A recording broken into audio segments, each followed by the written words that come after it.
Oi, gente, sejam muito bem-vindos à primeira aula de Direito Penal. Meu nome é Júlia Fialho. Eu fui convidada pela professora de vocês de Constitucional, a Laís, para participar desse projeto, que é o Oliveiras Curso. E é isso, vamos lá, em rumo à aprovação. Eu não sei como a Laís começou, se ela deu algumas regras. Eu vou seguir algumas coisas que vocês já fizeram na matéria de Constitucional. E outras coisas eu vou modificar, certo? Como vocês podem ver aí na tela, vocês vão começar respondendo as questões, depois vão assistir a aula, vão fazer o resumo e no dia seguinte vocês vão fazer o quê? Revisar a matéria do primeiro dia, responder as questões, assistir a segunda aula, fazer o resumo da segunda aula e assim sucessivamente, ok? Uma coisa, nunca guardem dúvidas, sério. Se vocês tiverem uma dúvida, vocês vão ter o meu e-mail no cronograma, vocês vão ter o meu telefone no cronograma. Então, teve a dúvida? Pode me mandar mensagem, pode me mandar um e-mail. E, se eu não souber, eu vou atrás para achar a resposta para vocês, certo? Uma coisa que eu vou fazer diferente do que Laís fez é que vocês perderam o sábado, certo? Mais ou menos, talvez não. Eu vou disponibilizar toda sexta-feira um simulado.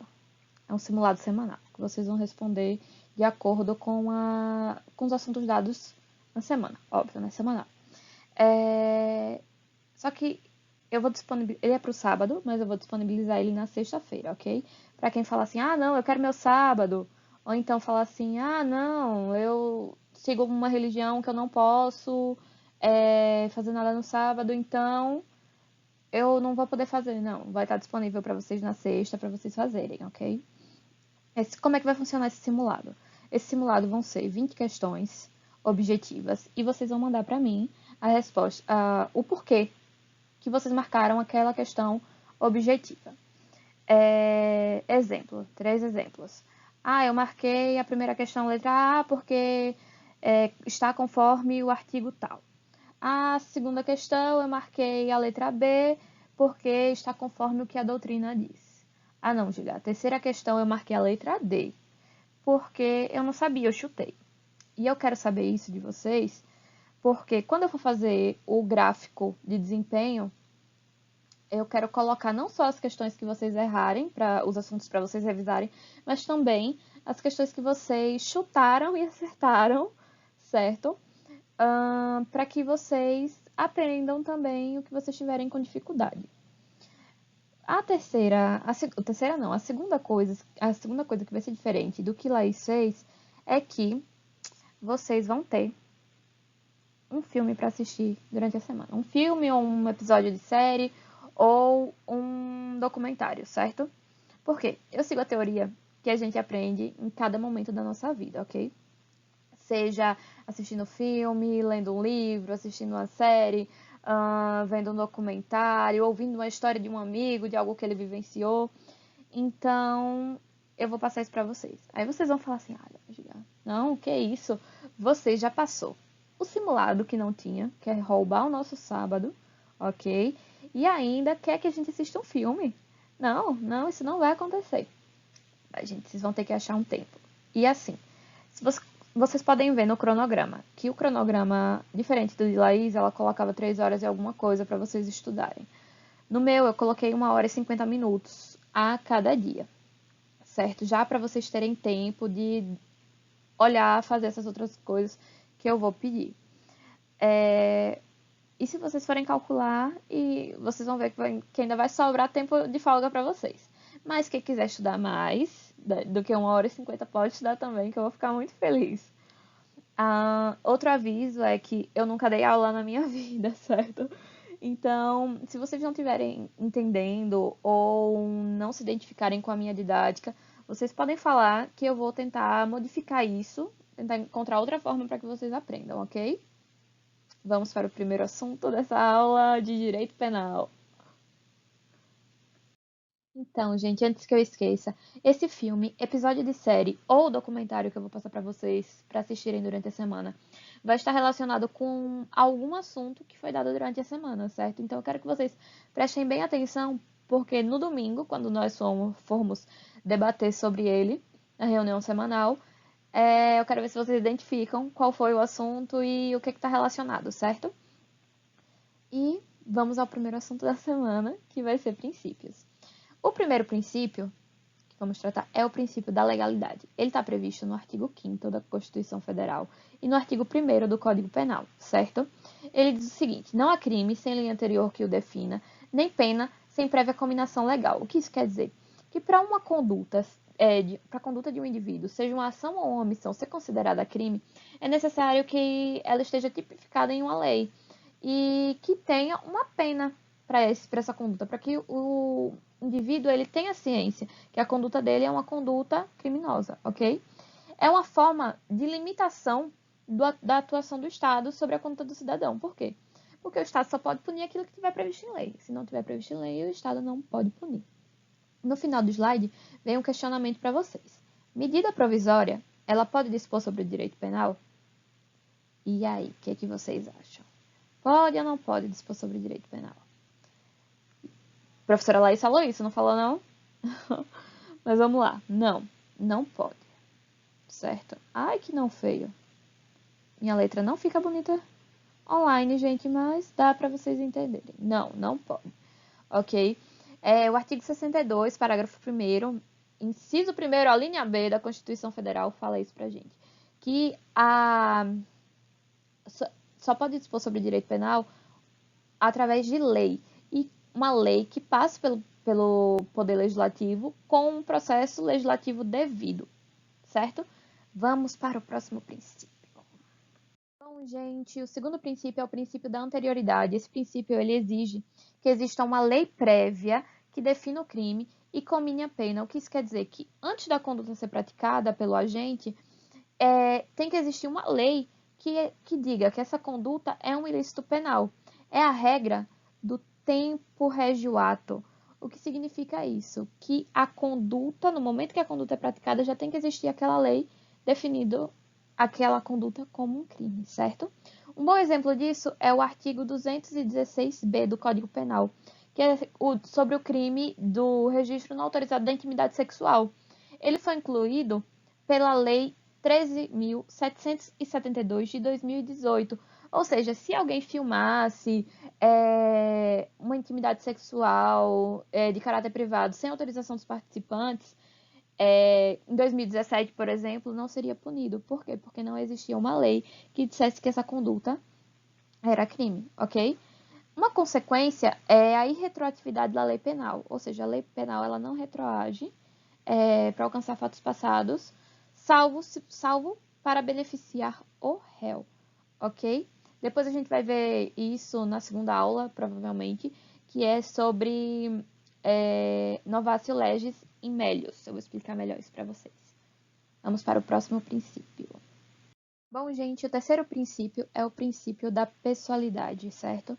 Ele está previsto no artigo 5º da Constituição e ele evita que as sanções penais, inclusive de multa ou convertida em dívida de valor, sejam executadas em face de terceiros. O que significa isso? Imagine a situação que João matou Fernanda e os filhos dele foram punidos pela conduta que João praticou. Isso é correto? Não, isso não é correto. Então, quem tem que responder pela conduta que foi praticada, matar Fernanda, é quem praticou. Quem praticou foi João, então ele que tem que responder. Isso não pode ser passado para terceiro. Agora vocês têm que ter uma atenção que pena de multa ou convertida em dívida de valor é diferente, certo? De reparação de dano e decretação da perda dos bens, que essas são cíveis, certo? Cíveis. Então, elas podem ser passadas para terceiro. Exemplo, houve uma sentença que condenou João a reparar o dano ou decretou a perda de algum bem. E a sentença saiu hoje e hoje mesmo João faleceu. Os terceiros que vão receber a herança, eles vão responder, certo, por esses bens até o limite da herança. Se não tiver herança, eles não vão responder, tá bom? Vamos para o próximo princípio. Bom, gente, quarto princípio. Princípio da responsabilidade penal subjetiva. previsto no artigo 19 do Código Penal. Para esse princípio, o agente que praticou a conduta, que está errado, gente, está conduto, acrescenta, arruma aí para vocês, conserta aí, só responde pelo fato se agiu com dolo ou com culpa. O que significa isso? Que o agente que pratica a conduta, além de ser identificado quem foi o agente que praticou essa conduta, é necessário identificar se ele agiu com dolo ou com culpa. Por quê? Porque se não tiver nenhum desses dois, não haverá a punição, ok? É necessário, no mínimo, a culpa. Então, vem um questionamento para vocês. Pode ocorrer a responsabilidade penal objetiva? E aí? O que vocês acham? Pode ou não pode? Não, gente, não pode. Por quê? Para esse tipo de responsabilidade, independe se houve dolo ou culpa. E como vocês sabem, que eu disse anteriormente, é necessário que tenha o dolo ou, no mínimo, a culpa, certo? Vamos para o próximo. Princípio da ofensividade. Esse princípio diz o seguinte, que não há crime sem ofensa aos bens jurídicos. O que significa dizer isso? Que se alguém pensar em matar alguém, não é crime você pensar, porque não houve uma ofensa de fato a um bem jurídico tutelado pelo Código Penal, certo? Ou arquitetar um crime, por exemplo, como roubar um banco. Só arquitetar, se ele não for executado, não haverá uma punição, porque não houve ofensa ao bem jurídico tutelado, certo? Exemplo para vocês verem que assistir filme, série e documentários vai ser útil. Não sei se vocês conhecem, acho que a maioria conhece. Eu confesso que essa série eu só assisti a primeira temporada, depois eu não assisti mais. Mas La Casa de Papel, certo? Que tem produzida pela Netflix. O professor, ele arquitetou roubar um banco, certo? A Casa da Moeda. E ele, de fato, executou a ação junto com um concurso de pessoas, ok? Mas e se ele tivesse só arquitetado o crime? Ele seria punido? Poderia ser punido? E aí, o que vocês acham? Não, né? Não poderia ser punido por conta do princípio da ofensividade. Se ele só tivesse pensado, arquitetado o crime e não tivesse executado, não poderia ser punido porque não haveria ofensa aos bens jurídicos tutelados. Bom, sexto princípio, o princípio da intervenção mínima. Este informa que a intervenção do direito penal deve ser mínima e subsidiária. Esse princípio ele se divide em dois, certo? Que é o princípio da fragmentariedade e o princípio da subsidiariedade. O princípio da fragmentariedade diz que somente os bens jurídicos relevantes, merecem a tutela penal. Ele quer dizer o seguinte, que nem todo ilícito vai ser uma infração penal. Mas toda infração penal vai ser um ilícito nos demais ramos do direito. Ah, Júlia, não estou entendendo nada do que você está falando. Exemplo. Eu presenciei essa situação quando eu era estagiária. Um funcionário, direito do trabalho, gente. Um funcionário ele foi demitido por justa causa por conta de um roubo que ele praticou de algum item, eu não me recordo qual, da empresa. Ou se era um valor, não me recordo. Eu sei que houve a autoria, e foi comprovada a autoria e a materialidade, e houve uma sentença, e ele foi demitido por justa causa, certo? Ou seja, esse fato, que era um ilícito penal, foi transferido e virou um ilícito em outro ramo do direito, ok? O segundo subprincípio é o princípio da subsidiariedade. Ele diz que o direito penal atua como última ratio, ou seja, em último caso, quando os demais ramos do direito falharem na tutela do bem jurídico. Ou seja, o direito penal é sensacional. Ele atua quando ninguém mais consegue, ele está lá para resolver. Próximo princípio. Princípio da insignificância, também conhecido como princípio da bagatela. Ele informa que as condutas que causem ofensas irrelevantes ao bem jurídico tutelado pela norma penal não devem ser considerados crimes, ou seja, a conduta do agente ela vai ser formalmente típica e materialmente atípica. Um exemplo é quando um indivíduo furta, por exemplo, um pão do supermercado para matar a fome. É uma conduta que causa uma ofensa irrelevante. E essa conduta, furtar algo, é formalmente típica, está previsto em lei, mas é materialmente atípica em razão de alguns requisitos, certo? A diquinha para vocês é a Mari. Aqui, requisitos.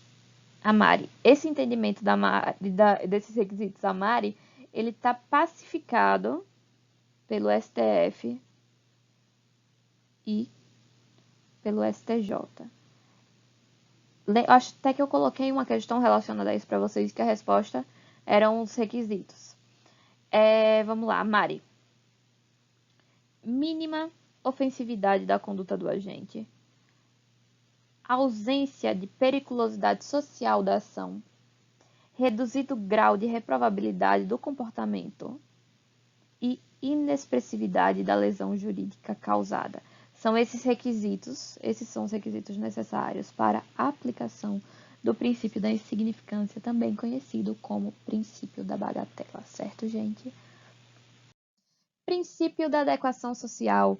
Existem algumas condutas que elas são aceitas e consideradas adequadas ao convívio social. Por exemplo, quando a mãe leva uma filha recém-nascida para colocar brincos.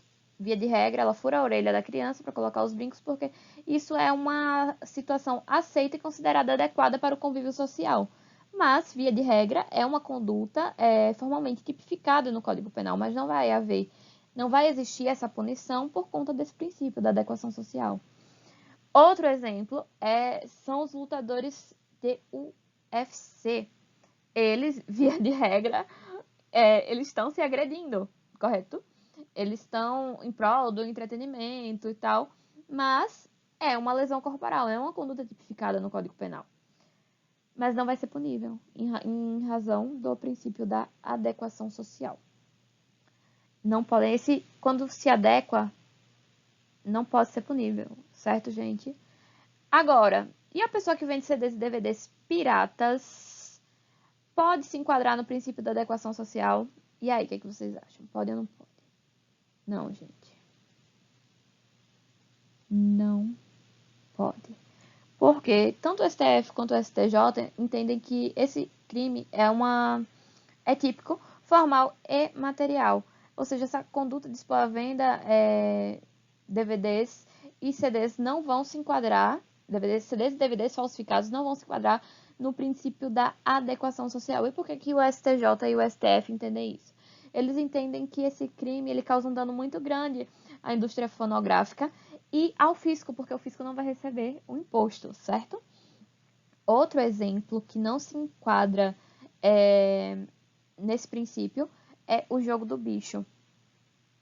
Agora tem mais um que eu não coloquei aqui, mas que poderia ter colocado. Salvo engano, está no artigo 229 do CP, que também não se enquadra nesse princípio, que é a casa de prostituição, certo? Princípio da proporcionalidade. Esse princípio ele exige que o juízo faça uma ponderação entre a pena que deve ser aplicada em razão da conduta realizada, ou seja, o juiz ou o legislador quando for criar uma lei ou o juiz quando for decidir sobre algum fato, ele tem que ponderar, tem que achar um equilíbrio entre a conduta que foi realizada e a pena que vai ser aplicada. Eles têm que ser proporcionais, não pode ser nem mais nem menos, certo? Bom, gente, chegando ao finzinho da primeira aula, vamos ao penúltimo princípio, que é o princípio da individualização da pena, previsto no artigo 5º da Constituição Federal. Segundo este princípio, o agente que praticou o ilícito, ele terá uma avaliação individualizada sobre o fato criminoso praticado, ou seja, o agente vai ser punido por aquilo que de fato ele praticou e como ele praticou, certo? O último princípio é o princípio do non bis in idem. Esse princípio informa que uma pessoa não pode ser punida duas vezes pelo mesmo fato.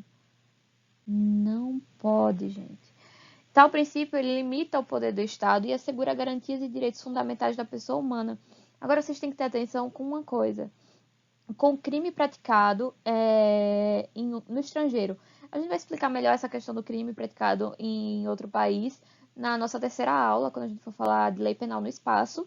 Mas só para vocês terem uma prévia, para associar logo com esse princípio, O artigo 8º do Código Penal diz o seguinte: a pena cumprida no estrangeiro atenua a pena imposta no Brasil quando for o mesmo crime e com penas diversas, ou seja, vai atenuar, vai diminuir. Se lá no estrangeiro foram 5 anos e aqui no Brasil 10, ele já ter menos 5 para cumprir, ok? E ou nela será computada quando for o mesmo crime e a pena for igual no estrangeiro e no Brasil. Gente, chegamos ao fim. Espero que vocês tenham gostado. Se vocês não gostaram ou não entenderam, por favor, me deem um feedback, que eu vou tentar melhorar. E eu acho que é isso.